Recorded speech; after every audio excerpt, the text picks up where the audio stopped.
Amigos, gracias por seguir en nuestra sintonía Cambiando el Futuro. Es el libro que acaba de presentar el jurista, para este caso ex canciller, además de la República, Diego García Sayán.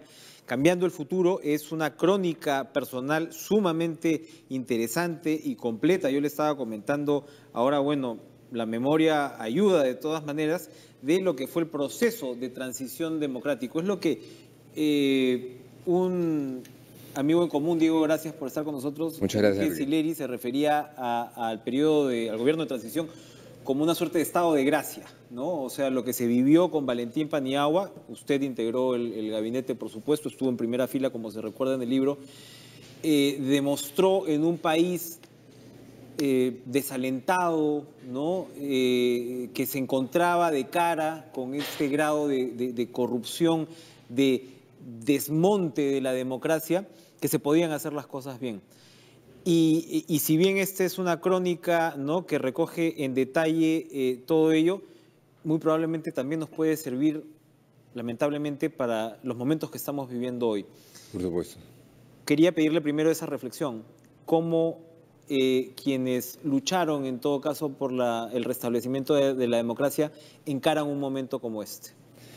Mira, ¿cuál podría ser un resumen en medio minuto de la transición de Perú en el año 99-2000? Fue una transición pacífica, ordenada y democrática, sin persecuciones, sin ejercicio de violencia ni de vendetas, que venía precedida por una situación de lucha social muy intensa, de una tensión con el gobierno de ese entonces muy fuerte y con medidas que buscaban prolongar el régimen autocrático de ese entonces. Eso pudo conducir a una suerte de callejón sin salida, de confrontación intensa, de violencia de lado y lado, y que se instaurara de pronto un régimen que arrancara una ola de persecuciones a quienes habían gobernado hasta fines del año 2000. Eso no ocurrió así. Y creo yo que dos motivos explican eso. Primero, que la oposición en el Perú estaba cohesionada y unificada y le daba una fuerza particular y también la posibilidad de, a partir de eso, llegar a una serie de metas políticas y programas comunes que atenuaban cualquier tentación extremista.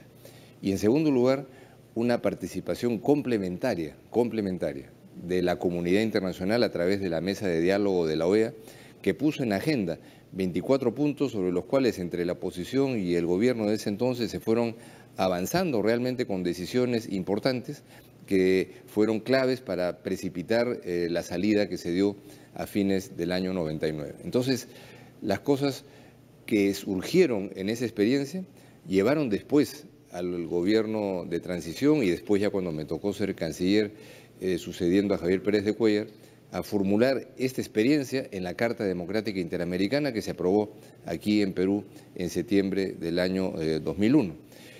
El debate que tenemos ahora en Venezuela, con todas las diferencias fundamentales que hay en las características de los países, en la naturaleza del gobierno y en la naturaleza de la oposición, es muy parecido. ¿Cómo se pasa a una democratización de este proceso que va rumbo al fortalecimiento del autoritarismo a través de fórmulas que terminen en una transición pacífica, negociada, democrática, que no arranque más violencia a partir de lo que está ocurriendo ahora? Pero a diferencia de lo que ocurrió en el año 2000-2001, lo que ocurre en Venezuela cumple con dos componentes que usted menciona, que es, uno, es la cohesión de la oposición, que no ha sido siempre el caso en Venezuela, y número dos, por supuesto, el movimiento social que se expresa en las calles. ¿Por qué diríamos, a pesar de estas dos condiciones, no llega a ocurrir lo que sí ocurrió en nuestro país?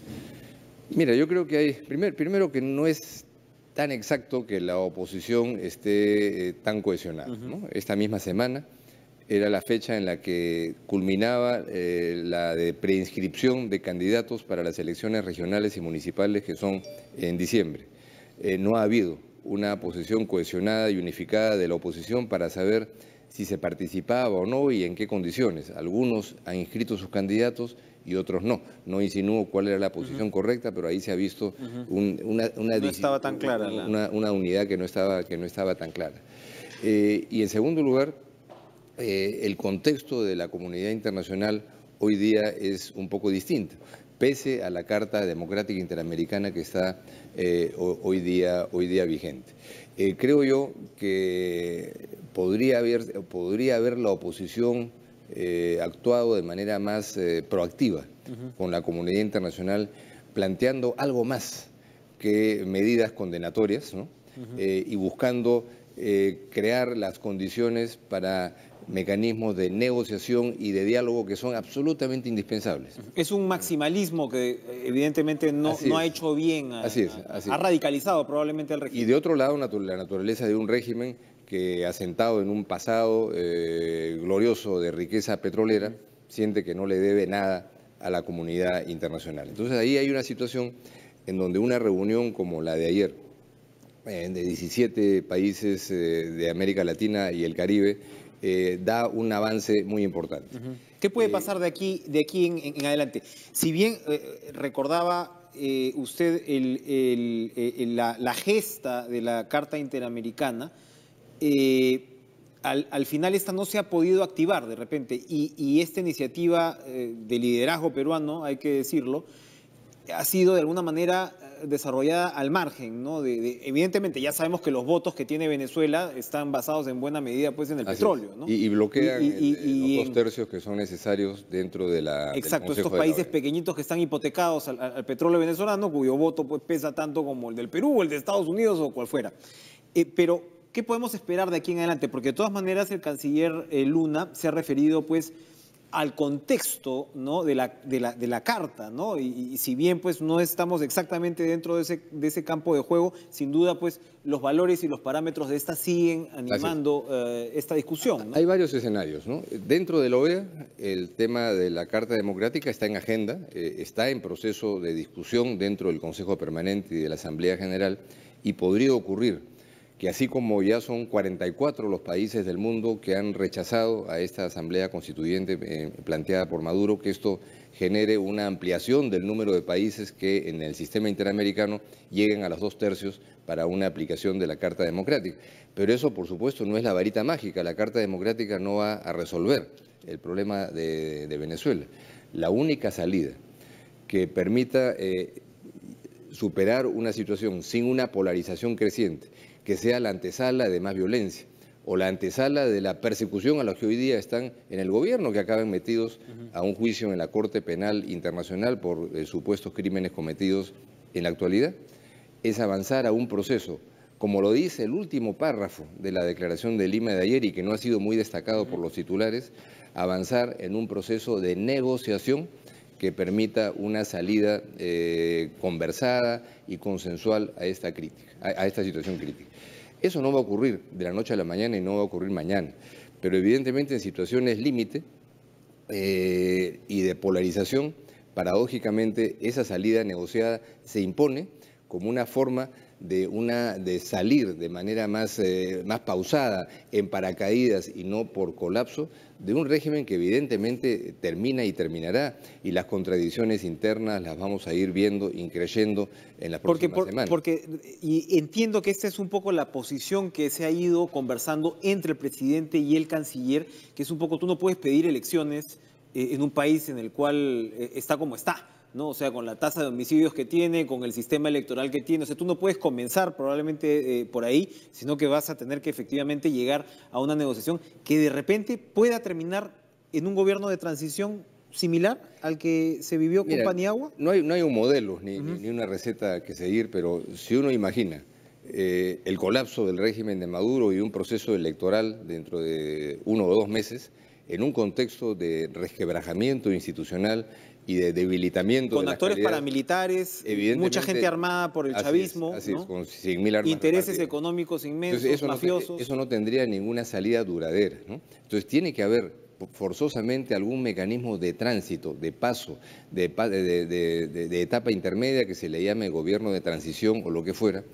en donde la participación de actores externos para ayudar en ese proceso de diálogo que hasta el momento ha sido frustrado, como se sabe, y lo han destacado ayer los cancilleres, el de los expresidentes encabezados por Rodríguez Zapatero, las incursiones del Vaticano. La OEA está en este momento un poco replegada porque no puede llegar a los 2/3, pero podría ser que ese parrafito final de la Declaración de Lima, en la medida en que salga de esta reunión un equipo de funcionarios o de cancilleres que den los pasos diplomáticos y políticos tal vez discretos, con lado y lado, para ir avanzando en una línea que al final puede convenir a todos. Evidentemente a la oposición le conviene encontrar el camino de una negociación en serio y con respeto a las palabras de cada uno.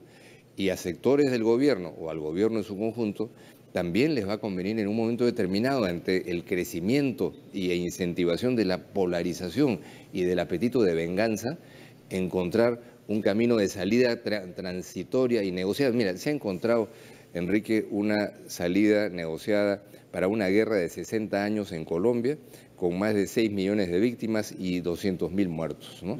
Y eso nos puede dar una pauta de que si eso se puede conseguir a través de una negociación, algo que es un poco la salida de una situación política que aparece ahora como congelada y enclaustrada, yo tengo la esperanza de que eso también pueda funcionar. Y usted está ayudando a designar los jueces en Colombia, por cierto, que se van a encargar de un proceso tan ambicioso como este. Pero yo tenía para cerrar una pregunta que es doble, en realidad. Usted ha sido presidente de la Corte Interamericana de Derechos Humanos. Vemos el caso de Fujimori. Vemos el caso de los presidentes ahora encarcelados o con orden de captura, como es el caso de Toledo.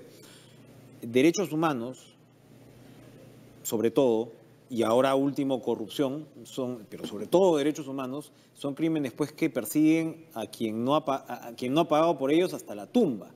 Uno puede imaginarse que en un régimen tan corrupto y también con violaciones de derechos humanos como los que sin duda hay en Venezuela, los argumentos o los incentivos para negociar por parte de Maduro y su gente no deben ser muy seductores. Si es que hablamos de la posibilidad de una salida negociada, ¿cómo se procesa esa parte?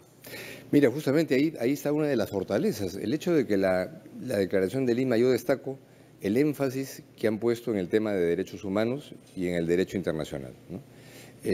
No viene al caso en este momento amenazar a los que ejercen en este momento el poder con nada en el futuro. Hay que buscar una salida. Es decir, el derecho internacional te da las herramientas de negociación en un caso como este. Evidentemente, si en un momento determinado, no estoy aquí proponiendo que se haga eso, pero si en un momento determinado esto se sigue incentivando y se produce en algún momento un colapso del régimen actual de un día para otro y empieza una etapa no solo de venganzas en el terreno práctico, sino también de persecución por la justicia internacional, es algo que tendría que verse con mucho cuidado, ¿no? Porque evidentemente empezar a ser juzgados por la Corte Penal Internacional no tiene nada que ver la Corte Interamericana en esto, que no es un tribunal penal.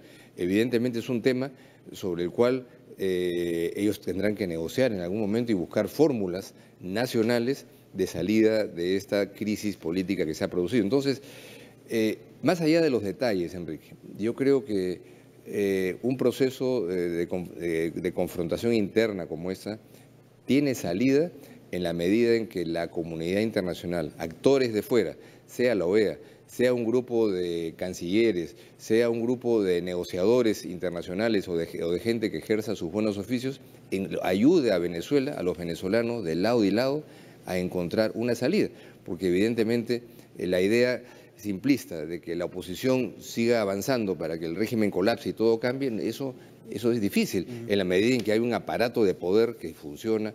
Las Fuerzas Armadas están con el gobierno y hay un porcentaje de la población, 20%, 25% que todavía respalda al gobierno. Hay casos y casos, pues efectivamente, porque si uno recuerda lo que usted cuenta en este libro, previo a la caída del gobierno de Fujimori, se llevaba a cabo un proceso de negociación.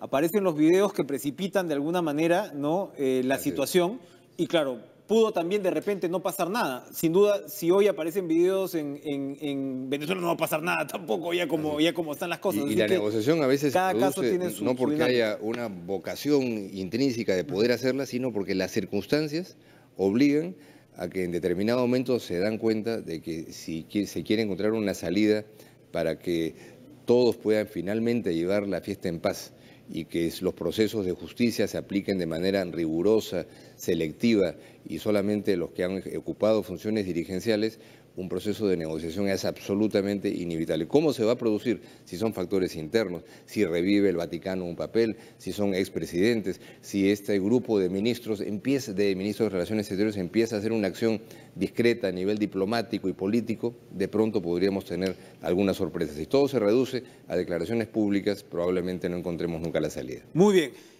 Cambiando el futuro de Diego García Sayán es el libro entonces que se presenta en estos días que recupera, ¿no? Recoge, repasa lo que fue esta experiencia extraordinaria de la transición democrática en el Perú, por supuesto, por parte de uno de sus protagonistas. Gracias, Diego, por acompañarnos. Muchas gracias, Enrique. Esta mañana lectura obligada, entonces. Ya volvemos después de la pausa.